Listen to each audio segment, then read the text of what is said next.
Atsipalaiduoja, mes irgi vaidinsim, visos mergaitės ir moterys salėje. Pakelkit rankutės ir padarykim štai tokį judesiuką. Visos mergaitės, jūs būsite darželio gėlės. Žodžiu, o vyrai padarom bangą, pasiubuojam, visi vyrai pasiubuojam, Galiorka taip pat irgi siubuojam. Vyrai būsit dumblas.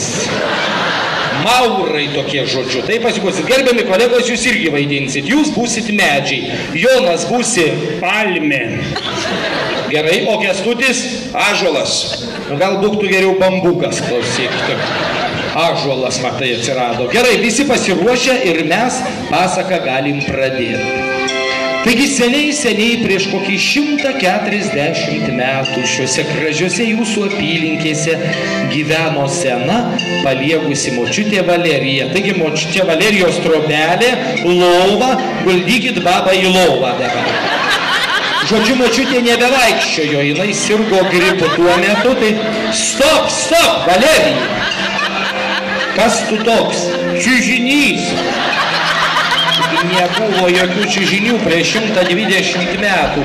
Gulkit, Valerija, gražiai kaip prieš telę. Kad patenkinta visai, ojoj. Kaip rytoj gatvė išeisit, klausykit čia. Susikelkit kojas, čia gulėjimas pusę valandos, kol prizai atvažiuos. Tai taip atsipalaiduokit, Valerija, čia ilgam žinokit, gerai. Žodžiu, taip, medys ten neužmesam jokių kontaktų su raudonkepuraitėm.